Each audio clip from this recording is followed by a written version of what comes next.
سلام سلام فتواتن كبرانن أما العالم تركو نيشانا لي بيتسال كمي تخانو كل سلام مكزافير المسكن بوغني سلامي نسخاتكم ون باب سلام هو سلامكم بزح ترف كل لي وعلتم التسفاية انكو عدما نوشانا لي بسلام مزاخم نيلو معنتي فيديو نازخوون كعا كم تلمج واقع ورقي بس يخدق أنيسو نزلو معنتي سنبات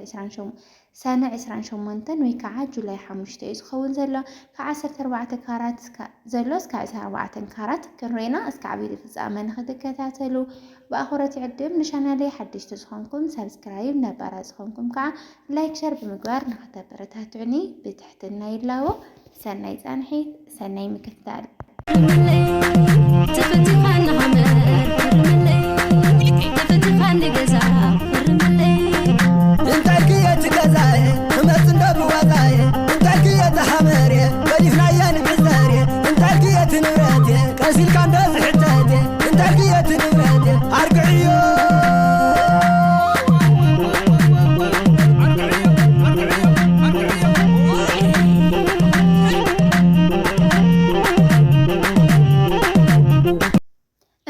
كبرات حواتي ثمانيشنا ترخيبانينا بمجمريا نريو بعل 14 كاراتي كخون بعل 14 كارات بناي إثيوبيا بهراو بانكي زوز واقع نحنت جرام ورقي بناي أمريكا دولار بسبعان شدشتن ندوي 38 سنتيم دولار كشيت كيلو بناي إثيوبيا جنزكعة بعسرت خلتشحن 150 كشيات وعيل له ياو كم تفلت قدام سنبتن بطعم مسترغاغ عداغا يزلو اتخكلኛ عداغا زفلت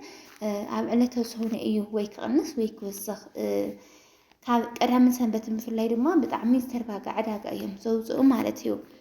ቀፂልና ንሪኦም በዓል 15 ካራት ይኸውን 15 ካራት ብናይ ኢትዮጵያ ብሄራዊ ባንኪ ዝወፀ ዋጋ ናይ 1 ግራም ወርቂ ብናይ አሜሪካ ዶላር ብ81.80 ሳንቲም ዶላር ክሽየጥ ከሎ ብናይ ኢትዮጵያ ገንዘብ ከዓ ብ13,000 15 قرش نيو كشيات وعيل زلو 15 كارات እንግዲህ እንታይ ዝኣክል ናይ ወርቂ ንጽህና ኣለዎ እንድሕር ኣልኩምኒ ካሚቲ 54.13% ብወርቂ ክስራሕ ከሎ እቲ ዝተረፈ ፐርሰንት ድማ ካልኦት ዓይነት ማዕድናት ሓዊስካ ዝስራሕ እዩ እዚ ድማ በጣም ጠንካራ ይገብሮ ማለት እዩ ብፍላይ ድማ ቅርሺ ማለት ወርቅ ናይ ምግዛእ ሃሊና ግን ድማ ቅርሺ እንድሕር ዘይብልና ኮይና 14-15 ካራት ባዕልስ ብጣዕሚ ቆንጆ ወርቅታት እዮም ማለት እዩ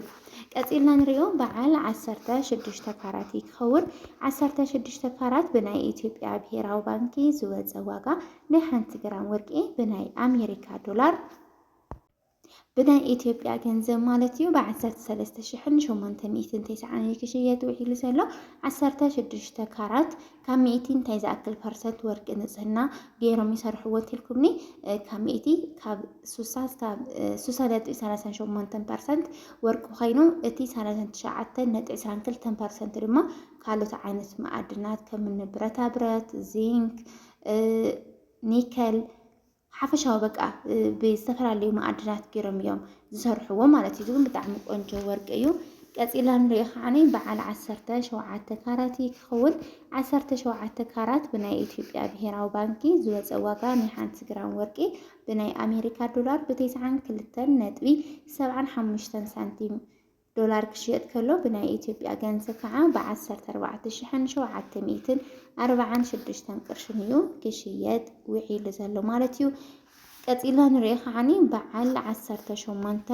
ካራት ይኸውን 17 ካራት ግን ናይ ወርቂ ንጽህና እንታይ ዝኣክል እዩ ንዝብል ንምፍላጥ ተደሊኹም ብናይ ውጭ ተኾይኑ እስካብ 68% ብናይ ውሽጢ ዓዲ ድማ 66.5% ወርቂ ንጽህና ተገይሩ ይስራሕ ማለት እዩ ቀፂልና ንሪኦ በዓል 18 ካራት ይኸውን 18 ካራት ብናይ ኢትዮጵያ ብሄራዊ ባንኪ ዝወፀ ዋጋ ናይ 1 ግራም ወርቂ ብናይ አሜሪካ ዶላር ብ98.20 ሳንቲም ዶላር ክሽየጥ ከሎ ብናይ ኢትዮጵያ ገንዘብ ከዓ ብ15,617 ቅርሺ እዩ ክሽየጥ ውዒሉ ዘሎ ማለት እዩ ቀፂልና ንሪኦ በዓል 19 ካራት ይኸውን 19 ካራት ብናይ ኢትዮጵያ ብሄራዊ ባንኪ ዝወፀ ዋጋ ናይ 1 ግራም ወርቂ ብናይ አሜሪካ ዶላር ب103.68 ሳንቲም ዶላር ክሽየጥ ከሎ ብናይ ኢትዮጵያ ገንዘብ ከዓ ብ16,485 ቅርሽን እዩ ክሽየጥ ውዒሉ ዘሎ ማለት እዩ። ቀፂልና ንሪኦ ከዓ በዓል 20 ካራት ክኸውን በዓል 20 ካራት ብናይ ኢትዮጵያ ብሔራዊ ባንኪ ዝወፀ ዋጋ ናይ 1 ግራም ወርቂ ብናይ አሜሪካ ዶላር ብ109.12 ሳንቲም ዶላር ክሽየጥ ከሎ ብናይ ኢትዮጵያ ገንዘብ ከዓ ብ17,352 ቅርሽን ክሽየጥ ውዒሉ ኣሎ ክብራት ኣሕዋተይ። ቀፂልና ንሪኦ ብጣዕሚ ተፈላጥነት ዘለዎ ኢሉ እውን ተፈታውነት ዘለዎ ብፍላይ ድማ በአውሮፓ ሃገራትና በዓረብ ሃገራት ብጣዕሚ ተፈታውነትን ተፈላጥነትን ዘለዎ ዓይነት ካራት ኣብ ኢትዮጵያ እውን ሰፈር ከም ዓቕሚ 21 ካራት ብጣዕሚ ይዝገሶ። ብፍላይ ድማ ናይ ክሳድ ሃብልና ንናይ ፕሮሚስ ቀለበት ንዝኣስሩ መርዑት ብጣዕሚ እዮም ዝፈትውዎ እዚ ዓይነት ካራት እዚ። ምክንያቱም ብጣዕሚ ቆንጆ ጠንካራ ለስላሳ ደስ ዝብል ዓይነት ሕብሪ ዘለዎ ናይዚ ዋጋ ድማ 21 ካራት ማለት እዩ ብናይ ኢትዮጵያ ብሔራዊ ባንኪ ዝወፀ ዋጋ ናይ 1 ግራም ወርቂ ብናይ አሜሪካ ዶላር ብ114.58 ሳንቲም ዶላር ክሽየጥ ከሎ ብናይ ኢትዮጵያ ገንዘብ ከዓ ብ18,219 ቅርሽን እዩ ክሽየጥ ውዒሉ ዘሎ ማለት እዩ። ቀፂልና ንሪኦ በዓል 22 ካራት ክኸውን 22 ካራት ብናይ ኢትዮጵያ ብሔራዊ ባንኪ ዝወፀ ዋጋ ናይ 1 ግራም ወርቂ ብናይ አሜሪካ ዶላር ብ120.05 ሳንቲም ዶላር ክሽየጥ ከሎ ብናይ ኢትዮጵያ ገንዘብ ከዓ ብ19,085 ቅርሽን ብቻ ክሽየጥ ውዒሉ ኣሎ ማለት እዩ። እስካብ ሕዚ ዝረኣናዮም ዓይነት ካራት ንዝተፈላለዩ ዓይነት መጋየፂ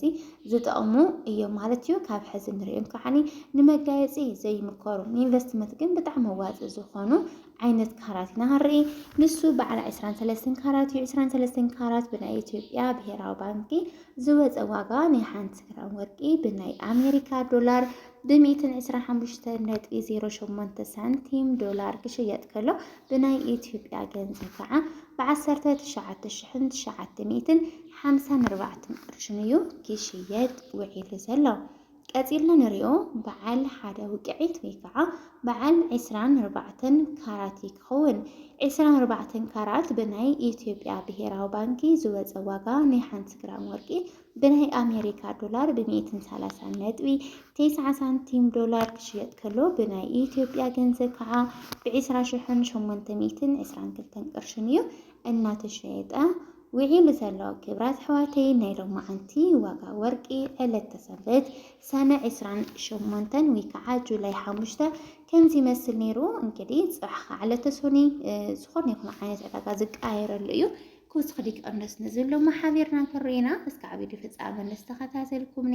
ካብ ልብና መስገንኩን ላይክ ሸር ሰብስክራይብ ምግባር ድማ ከይትርስዑ። ሓሳብ ርእይተኽውን ኣብ ኮሜንት ዝሓፍለይ እና ክብራት ኣሕዋተይ ብጣዕሚ ኢና ንፈትወኩምን ነኽብረኩምን ሰሰናዩ ባይ ባይ።